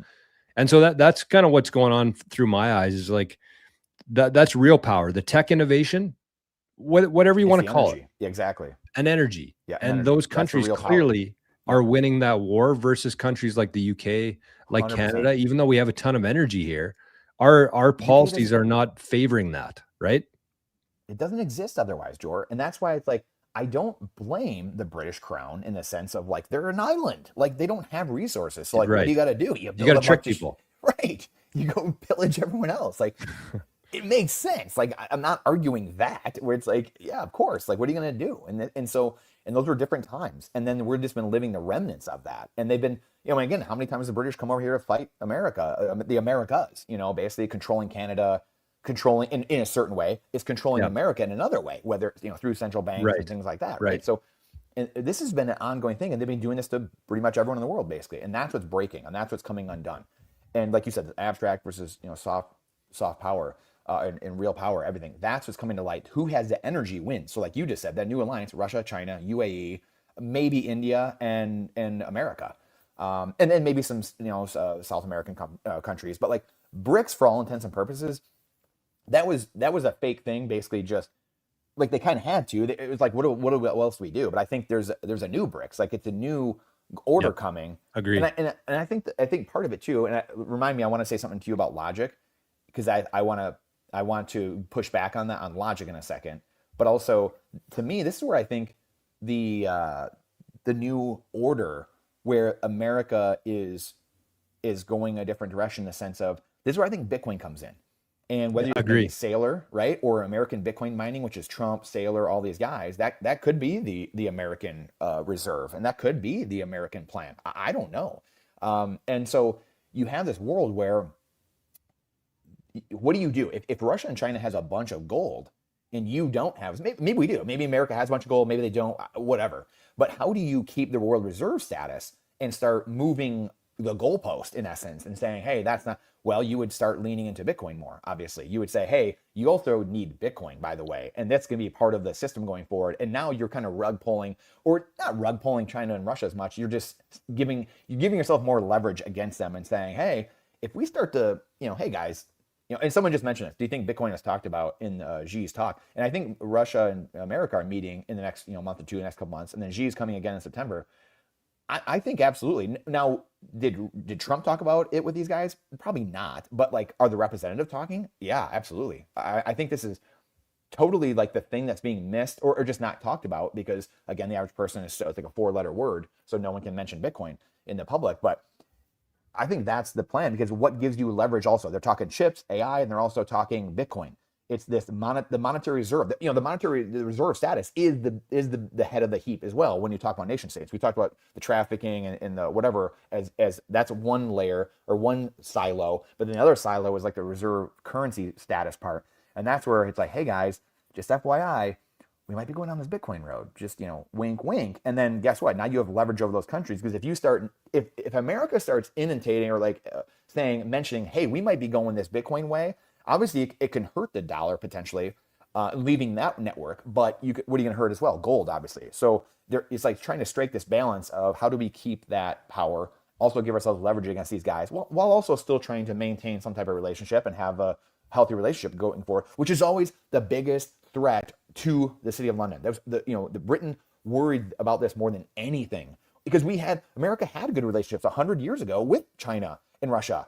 And we fought with them in World War I think, or was it World War II? And then after that, it became this post World War II world really became, how can Britain sink their teeth into this even more? They obviously lost world reserve currency status.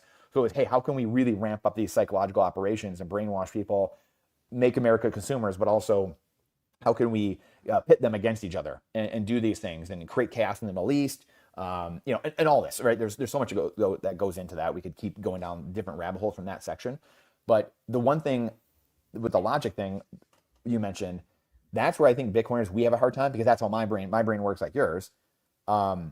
It's emotion, unfortunately. Like Bitcoiners, we need to do a way better job using emotion to sell the future and sell the solution. And we just don't do a good job of that. And I get into it all the time. Like I have a problem with this with like logic and like logically speaking and all this stuff. Because to your point, Jordan, someone just said this. Like unfortunately, a lot of people I know, Michael Lou said, unfortunately, a lot of people I know will follow suit again when the mask mandates or whenever lockdowns happen again. And I agree. I do think most people actually conform. Just because really? I do. I think a lot of people will conform because it's just like it's emotional. And I guess the reason why the psychological operations will be so high again that a lot of people, not everyone, like you'll have a lot less, I should say, but not, so excuse me if I said a lot of people will, or most people will, but I think you're still have a good chunk of society, maybe call it red versus blue, maybe call it like maybe 40% of society, 50, like a good chunk will still comply and believe the news, like they'll still believe that things are being fed.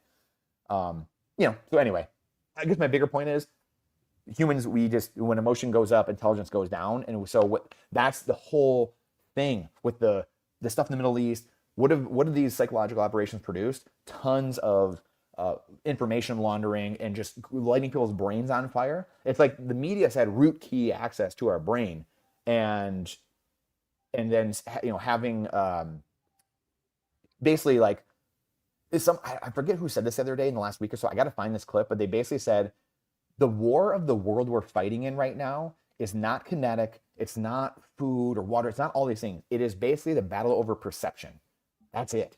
And I was like, oh my gosh. And that's what is the city of London brilliant at? What did they perfect over the last 150 years? It's that. It's perception. It's making you believe something that isn't there. Like, don't believe your eyes. And that's literally for decades what they have mastered. And that's the scariest and most sinister thing of all this. I mean, again, look at COVID. It's like, look at these photos from China and like this and that, and it's just like, were they real? Like no one, no one.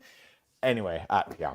So Well, I mean, if you think about it, they absolutely have. Like I 100% agree with you there. But I think that from a standpoint of why do they have that ability? Of course, they've thought it out. They know these techniques. But the other thing that they have on their side is unlimited money printing, right? Like if I had a message that I wanted to share with the world, if I had the what would you even call it? Like the distribution. That's what it is. They've had the distribution of information locked down for the last 50 years. So if I had a message that I want to share and I had the distribution, I could share it and probably a lot of people would believe it. Yeah. But if I say something, they control everything. They could either shut me off completely or shadow ban me and make sure that nobody even hears my message. Whereas regardless of what the hell they're saying, they own the distribution of information and therefore they can just throw it out there and it gets seen and heard by everybody. And I think even Bitcoiners themselves are really guilty of this, even though they think that they're kind of unplugged from the matrix. It's impossible to ignore a lot of these storylines that you see when you open your phone, when you open your browser, when you turn on the TV. And that's just been a constant stream of anti-Trump, I would say, is a big one. Anti-Trump would probably be the biggest one over these last 10 years. They're trying to make you focus on how bad this guy is versus what's really going on here. And it is perception. And that's really a good way to put it and a good way to think about it. But the only way they control that perception is because they control the distribution of information. 100%. Yeah, we got a house tour there with Brandon. Yeah, I know. The kids came home. So I didn't end up going into the studio. So I had to walk around. They were just coming home. I was like, are you guys coming here? I was just doing it at the table. So I think with this war and with the distraction stuff going on right now, I really miss where we were 2 or 3 years ago too, even though we were in like a bear market, we'll call it. We started running up obviously around the election. But when we think about guys like Matthew Cratter and Michael Saylor, think about the amount of people that they've got in front of, the amount of people who learned a lot from them, and a lot of people who really have changed their lives around the videos that they made. Right. And I just don't, again, Matthew Cratter only has so much energy every day. And he used to use that energy to educate people on why Bitcoin is better than this, or Bitcoin is better than this, or how to use this part of Bitcoin. And same with Saylor. He really helped the average person understand all these different, very complex analogies around Bitcoin. He made it very simple for people to say, oh, that makes sense. That makes sense. Saylor was really the guy that rewired my brain. Saylor, Jeff Booth, Gigi, a couple guys like that. But they're talking about different things now. And because they're talking about different things now, they don't have the ability to turn on brains like they did before. And that's really the biggest thing for me, especially with Matthew Cratter. Like, man, he had such an ability there to just kind of keep going down that road of orange pilling people. I'm not going to tell him what to do and what not to do. Obviously, he's a strong believer in what he's fighting for right now. Otherwise, he wouldn't have allocated so much time to it. But he's still kind of spending all of his time arguing, fighting back and forth with this, instead of like, hey, Bitcoin's what we need. Let's teach more people about it. Yeah. I mean, it is tough. I mean, the one thing I'll give him credit for is, he had many videos where like Saylor would retweet them and get them out there. Yeah. And then now he's, going, I don't know, say going after Saylor and going at Saylor. So that's the one thing I can give him credit for, is just being like, yeah, I'm not pulling any punches. Like, I literally don't care. So again, that's where, to me, the signal and the noise again is following someone. How do they act in different situations? That's what's very interesting to me. Don't tell me who you are. Show me who you are. And so that's what's interesting to me. It is unfortunate, and I know Matthew, and there's many people that feel that this is the most important thing. Nothing else matters. Literally zero matters. Like, if you can't figure this out, then what does it matter? So I understand that position, and that's why many have gone down that road. That's why Matthew's gone down that road, because it's like, yeah, well, cool. Like, Bitcoin doesn't matter if this doesn't work and that we don't figure this out. So yeah, it's tough. I do think I think it gets figured out. I mean, I'm very hopeful at the end of the day that we're going to figure it out. It's going to get figured out. We're going to be fine at the end of the day. The people that need to know, because again, it's like society. Like I've been learning over the last year or so, and I continue to do more learning on everything, what Core's doing, Knott's doing, BIP 110, BIP 360, all of them, quantum stuff. But again, I'm a economic actor plugged in the system. I have a lot of incentive to do that. Not everyone does. This goes back to why did only a couple % of people grab their muskets and say, hey, yeah, you're not coming in here, British, sorry. And why did most people not? Same thing. You know, like they had an economic incentive to do it, just like most actors in the Bitcoin system. Still, they're not going to do much. They're just going to sit there and just kind of whatever's given to them. They won't do their homework. They'll just kind of like, okay, like whatever. Like BIP 110 is good. It's not okay. Whatever. It's just like the story of life, man. I don't know. It's the story of humanity. Most people just whatever. Fine's good enough. You know, like it's just like I'll take what I'm given and what society gives me. Period. End of story. And I don't know. It's just not my mentality. Like I'm a person who's like, you know, Brad Pitt and Troy. Like it's yours. Take it. You know, like I'm gonna take action. Like I'm gonna go do things. And I'll never ever understand why not everyone's like that. But I'm sure there's a good reason. The good Lord knew that not everyone could be like that, because maybe it would just be like a million Genghis Khans running around all the time, just trying to take action, and go crazy. So maybe that's. Could you imagine? Oh man, that would be chaos. You think we're in chaos right now? That'd be chaos. There's your answer. So yeah. That's probably why. So, but I really do think that's, you know, that's what's really holding Bitcoin back right now, through my eyes, is just the lack of harmony. And all the FUD, which is, you know, with the harmony, right? So, and again, to me, I don't know what your thoughts on this, but like to me, I think 99% of the FUD that you see emanates from the state. And even if it's like XRP or 100%, you know, Brad Garlinghouse, it spins up fake tokens and then they sell them, dump on their public, and then they use that to go market. I think that, and maybe that's not a good example. Maybe he's just completely a private guy that's just like, I'm doing this because I want my coin to win, or whatever.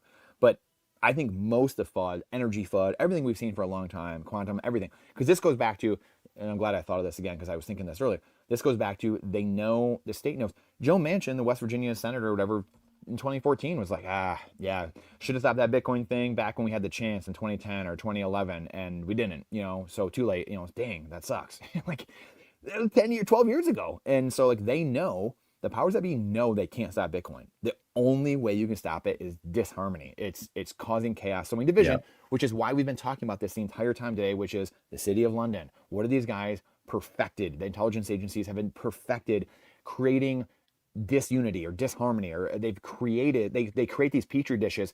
This goes back to why are there a bunch of problems, and we'll just say people going into schools and doing bad things here in America over the last 25 years. Well, when you create a petri dish and you put all the ingredients for an explosion to happen, and then an explosion happens, people are like, what the hell's going on? If we can save one kid, you need to get rid of guns, stuff like that. It's like, no, you just created terrible conditions for a society and a bunch of mental illness and drugs, and then said, hey, that's a gun-free school zone, and then said, oh, what the hell? Something happened. Like, what kind of lunacy? Like, what kind of human being can't get that through their mind? Nothing drives me more insane, Jor, than that right there. I'm a hunter. I grew up respecting firearms. There's firearm safety. There's gun. I mean, it couldn't be further from the truth. Could not be further from the truth. And so it's like, when you see something so egregious, so dumb, and like the gun battles and the gunfights and all, it's just like, it's the most. Newsflash: only bad people don't follow the law. Like, what are we doing? There's no amount of laws or gun-free school zones that's going to stop an insane person from doing dumb things. So you better protect yourself and actually game theory this out and figure out how are we going to disincentivize these dumb things from happening. I mean, I can't. I just. Yeah, I mean, it's. I really believe, kind of as an outsider looking into America, like I really think that's really what saved the world in the last 10 or 15 years, is the citizens owning guns and the government being somewhat scared of the citizens. Yeah. But I mean, you even hear somebody, like, I watched the show, I don't know if you've watched it before. What the hell is it? It's the people with Love on the Spectrum. Do you ever watch that? No. It's people who kind of are on varying degrees of the spectrum, and they kind of try to pair them with each other, and or meet people, experience love for the first time, experience a relationship for the first time. And one of the guys on there, one of my favorite guys named Connor, and he's talking through this with his mom. He's basically saying the knife isn't bad. Like he basically has a knife sitting right there, and he's like, okay, I'll show you why the knife isn't bad. And he says, okay, knife, attack her. And the knife just sits there, right? And he's like, you have somebody like that who doesn't have the social skills and the communication skills, but understands that aspect of it. Whereas people who have read 1,000 books and can sell anything to anybody, they don't understand that. They're blaming the knife. Yep. Where you put it in somebody's hands, that's the operator of that knife. That's who you need to blame, not the knife or the gun or the whatever it is, the weapon there. Yep. But it's just mass brainwashing. That's what it is. That's it. So that's all it is. I don't know, man. What do we do? I guess that's the question. That's where we round things back to. You're like, how do we work in harmony? Because that's the key. I think that's the key. I mean, I think part of it is, well, it's fixing the money. Obviously, this goes back to the Mike Green fight of you got to change the incentives of society. So it's fixing the money. It's more people using Bitcoin, stacking Bitcoin, saving in self-custody, and then doing what we're doing here, right? Like a year or two ago, there was no one doing Bitcoin live streams, really. Like, so what are we doing? What are we doing here? I mean, you do your own live streams. Now we're doing collaboration. It's people joining together. So we're doing parts of it, which is, I think, what the answer is, and people coming together, linking arms, and saying, hey, more. Like, we need more of that. We need more collaboration. We need more. And there's a ton of Bitcoin content creators now collaborating and doing things together. That was unheard of a year ago. Like that, no one did that. True. Maple, you guys started doing that a year or two ago. That was probably the first real time. I'm trying to think of like real collaboration. Like we said, Matthew Cratter, there's people out there who put out podcasts and they've done different things. And that's a type of collaboration. I'm doing a podcast, obviously, for years. So we've had some of those things, obviously, but there's now real collaboration, things moving forward in that sense. Even, again, we talked about government, like some of these things happening in government.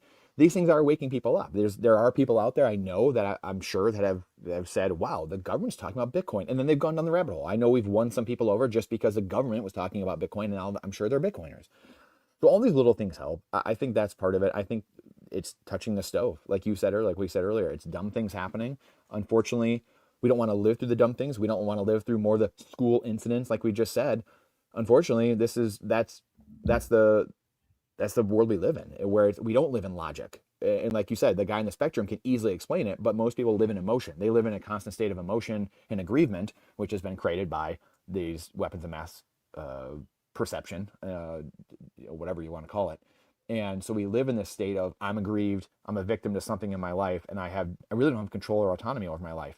And I love the Alex Jones clip that you have at the beginning of the show, because it's like, why are we not talking about Magellan? I always joke, I've been joking to people for years about like, what are these, look at all these children's books. Like, it's all like these fake stories and like just made up this and that BS. I'm like, where's like the George Washington story? Or where's like, the Magellan story? Like, how come none of the content is written like that? Like, because we've been so brainwashed. We're so desensitized from reality. We don't even know history.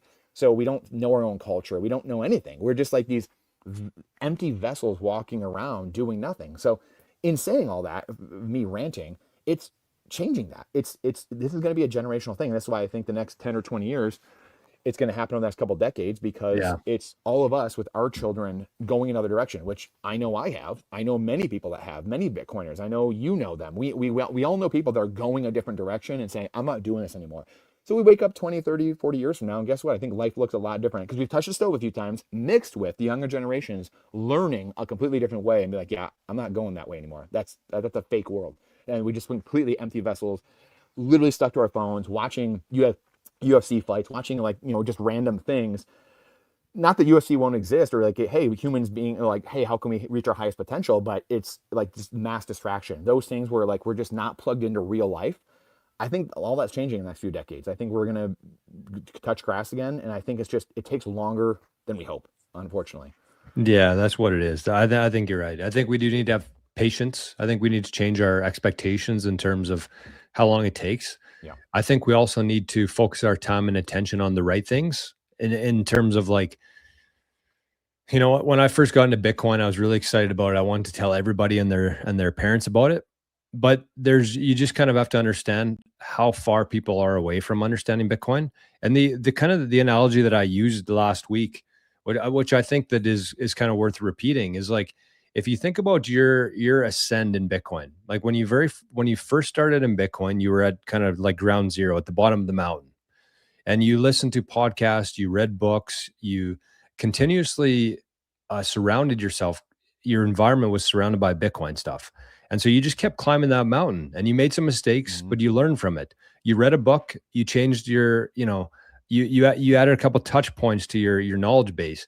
And I kind of think that if you think about yourself climbing up the mountain and then you look back, and everybody in your whole life, they haven't done any of that work and they're still at the bottom of the mountain. Yep. And it's like, you can't really yell down to the bottom of the mountain at them because they're still down there. They won't hear you anyways.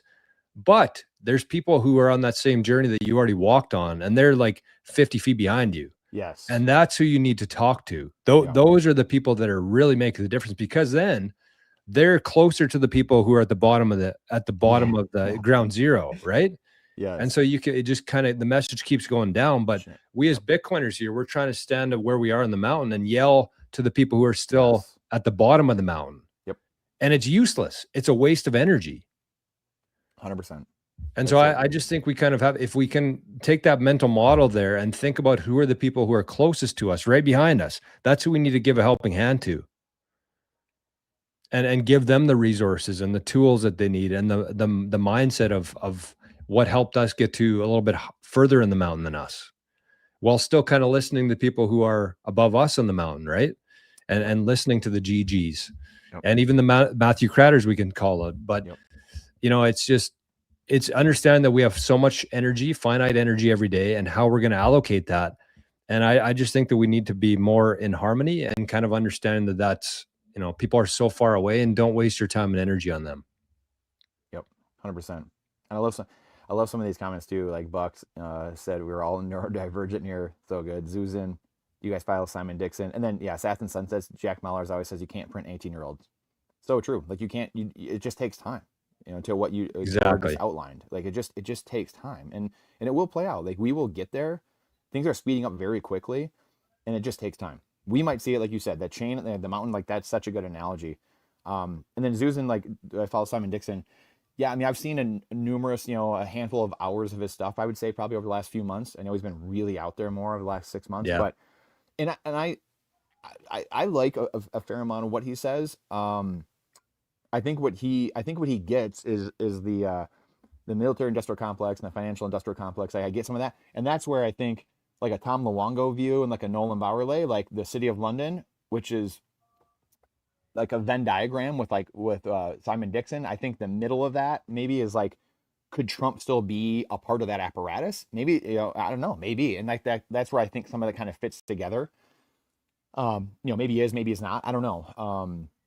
But anyway, I think that he's a smart dude. I mean, Simon's a very smart dude, and he seems to get a lot of what's going on there. I think the other thing, I'm pretty sure Simon, I think he believes a lot more that like Israel has a lot bigger role to play. I'm pretty sure of what's going on. I know he talks about Mossad and stuff like that, which again, to me, it's more City of London focused, and they are kind of orchestrating a lot of like what CIA and Mossad are doing. So I think to me, that's where I might differ a little bit from Simon. But you know what? It's funny because I'm going to go back and listen to some of his recent stuff that he's put out just to kind of update myself with what he's been saying later today or tomorrow. So. Yeah, you can't print 18-year-olds, and it's just a good reminder of like, the best things in life. And I think that as we kind of move through this transition here, what we're really going to see is real versus fake, something that can be created instantly and something that takes a lot of time. Where if it's a tree, a child, a cow, those are the things that are actually going to have value because they take time. Yep. And I think that that's what Bitcoiners understand better than anybody else, is just the time preference here. And so we kind of need to look in the mirror and remember that is that, you jumped on here and said that we're buyers, which is true because, if this thing moved as quickly as we wanted it to, number one, it'd be chaos. Absolute chaos. But number two, we wouldn't have the same opportunity that we have right now in the sense of, because there is still so many people at the bottom of the mountain, Yep. we can kind of accumulate some of this land. And as time goes on and those sats become more valuable, we're going to be able to have more influence in the world. And and I talked about kind of the distribution of information, the channels, the media. When Bitcoiners have the majority of the wealth, what does that world look like? Do you think that CNN has any airtime? Oh man. So it's just kind of patience to me. It's understanding. And I think it's really important to just kind of talk through this stuff every once in a while, because it is very easy as a Bitcoiner to sit here and say, hey, why is this moving so slow? Why is Saylor buying so much of it? Why hasn't my brother and best friend bought into this yet? Like, what the hell is going on? But you just really have to change your expectations, and then you can better focus your time and energy on the people who are right behind you and climbing up the mountain. And that's really how I think things are going to progressively change in our favor. And it dovetails perfectly into what we always talk about as well, which is, you stop worrying so much about what's happening around the world and control what you can control. Things that you mentioned this earlier today, but we talk about this in general a lot, obviously, of what the people right around you, the people that want your attention, your love, your energy, instead of what's Zelensky doing in Ukraine. It's like, again, that's this fake world that we're caught up in, like, what's going on everywhere else except what matters most, which is controlling what we can control and giving the love and attention to people who want our love and attention.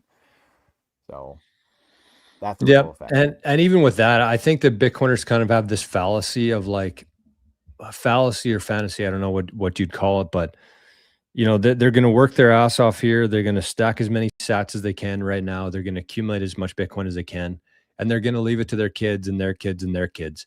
And I think that there's a little bit of naivety there, for one, because if you look back in history, there's been very few people who have survived more than like 100 years of remembering. Right. Yeah. And it's funny because I was at my grandma's 85 years old, and I was over at her place on Friday night having a couple of whiskeys with her, and I was helping her put up bed sheets in her closets and stuff. And there's a picture on the wall, and it was of her dad. And she's like, "Did you know that this was my dad?" And I was like, "No, I always kind of wondered who that was." And it's like, so that guy, was my grandma's dad, my grandma had my mom, and my mom had me.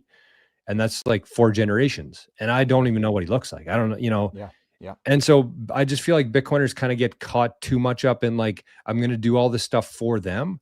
They're probably not going to remember you anyways. Yeah. And so I just think that Bitcoiners really need to lean in on enjoying their time that they have here, and not doing it all for somebody in the future. The other part of that too is, like, if you leave $1 million to your kid, that's almost the worst thing you can do for them, right? Like, we've seen that throughout history. Yeah. Gotta be So careful. Bitcoiners, I think, just need to be a little bit more, and that's why I titled the show today, Finding Balance Between YOLO and HODL. Like, you only live once, and HODL. I know. Because you have to. Slightly today.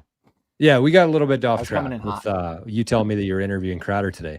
I know. But that's what it is to me. Is I just think that there's too many Bitcoiners out there who are spending too much of their life thinking about the future when you really have no idea what it's even going to look like. You just kind of have to enjoy the time that you have here, figure out really what makes you happy and what makes you smile, and just do more of that. And I want to talk about this next week with you a little bit more, a deeper dive into it instead of just at the end, but like thinking about your weeks as like a 7-game series. I heard somebody say that the other day. And I was like, if you can find 4 out of the 7 days to do things that you enjoy, to better yourself, to work out, maybe it doesn't have to be 7 for 7. You don't have to, you don't have to sweep the week, but just try to win the week. Right? I like that analogy too. I heard somebody say it last week, and I figured it'd be, 2 sports guys here would like that one, but yeah, that's perfect. Yeah, we definitely got to touch that next week for sure. We have to. Yeah, I love that. It just makes sense. So anyways, Brandon, let's get the hell out of here. We've been here for 2 hours now, just under 2 hours. I want to say a couple big shout outs here to Praetorian, who started the day. Brandon and I share the zaps every week because that only makes sense. So he sends me a lightning invoice after every show. But we had Praetorian today. We had Chuck. We had Maria 5K. And somebody else said They sent 5139. I don't know who that would be from, but they said, don't give Sailor the majority of the supply. Get some sats for yourself. Get into the fight. So I don't know who that was, but thank you. And that's it, man. Any last words? What you got going on this week? Yeah, find a finite protocol for your finite time and energy. I mean, that's my big thing. It's be smart. Don't make a terrible trade. Don't use your finite time and energy and store it in infinite pieces of paper. And then just interviewing Matthew here. I'll try to do a live stream later today for Bitcast on BTC Sessions channel. That'll be my day. Monday's usually a little crazy, and then I got our BTC Mastermind tomorrow. Bitcast again on Wednesday. I'm trying to think. Thursday probably won't be much of anything. So a lot of kid stuff going on. Sports during finally nice baseball starting up, all kinds of stuff. So that'll be good. And then Friday, not sure. There's Memorial Day weekend coming up here in America, so we'll probably go. We just had ours. Yeah, you guys just had yours. So yeah. Well, this is a holiday in Canada today. That's right. Actually. Yeah, today. Yeah. Yep.